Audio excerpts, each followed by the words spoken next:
A few days ago, we got to see David Benavidez make his debut at light heavyweight. He went out there and he dominated the fight against Gvodzyk, right? I mean, let's be perfectly honest with each other. He went out there and the argument could be made that he won every single round. That's how good of a performance it was. And I don't want to say that a win by David Benavidez was unexpected.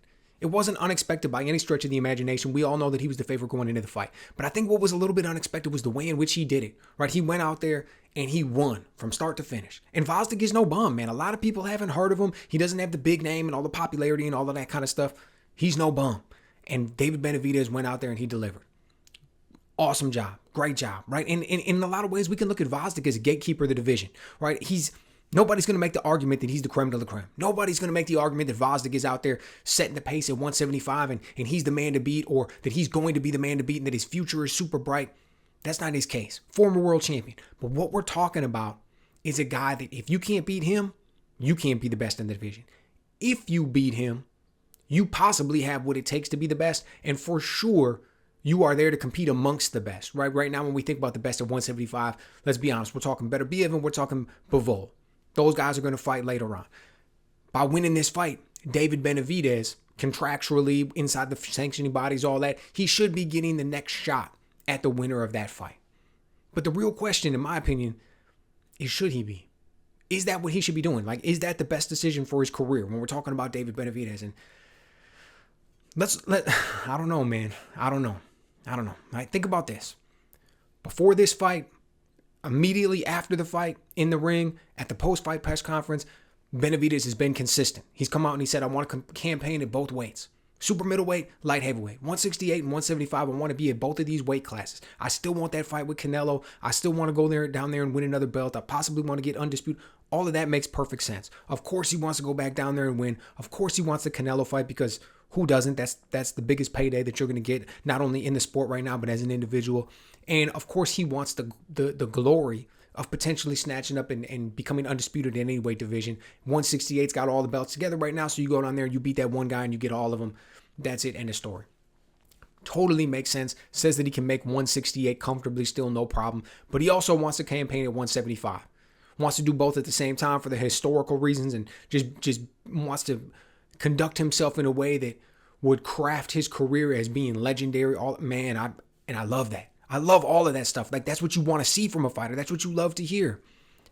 But if I was the guy giving him his advice, if I was his manager, if I was the guy whispering in his ear that he gave any credibility or respect to what I was telling him, I would try to steer him towards 168, period, for the time being.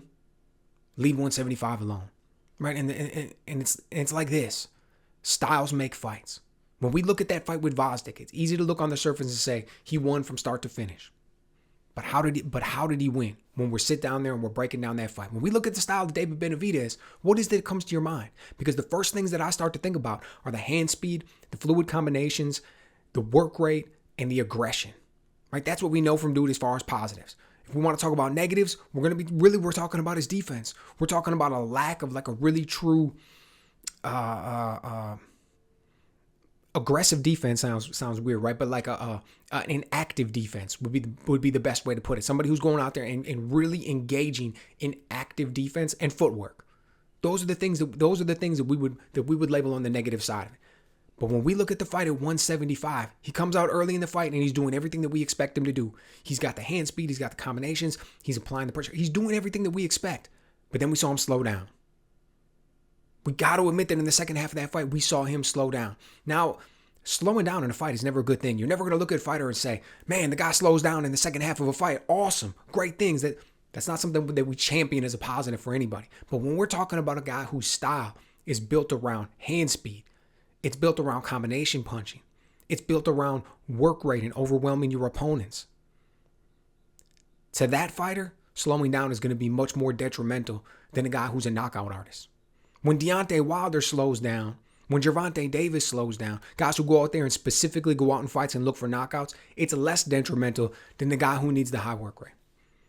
So I don't know what it was at 175. I mean, we saw David talk about the injuries that he had post-fight. We saw that he mentioned, I believe it was the right hand where he tore a ligament, but that was like 2 months out or a month out or whatever prior to the fight. So he was coming into the fight with that one. So that doesn't really explain the drop-off. That doesn't explain the lack of punches in the second half of the fight because they were there in the first half of the fight, but the injury happened a month ago or whatever it was. So that doesn't explain it. Now, he also said that he hurt the other hand in the fight. So that could potentially mean something, you know? But he was breathing with his mouth open at times. And I get it, man. I'm not trying to knock the guy, but what we're talking about is whether or not he should be campaigning at 175 at all. And for the time being, I think his time is best spent at 168. I think that's where he can continue to dominate. It's like, dude, I get that you want the fight with Canelo, but even if he doesn't make it, still continue to find a way to do what you have to do right there. 175 is a part of your future. We're looking at a guy like Benavidez. He's not going to be a part of the picture in a little while because of his age. You look at Bivol, he's going to start to get older. And I'm not suggesting that he should be ducking these guys by any stretch of the imagination, right? And I'm not suggesting that he should be waiting them out or anything like that. What we're talking about is if I was a guy who was managing his career or thinking about a way to manage his career or advising a fighter as what the best business decisions are.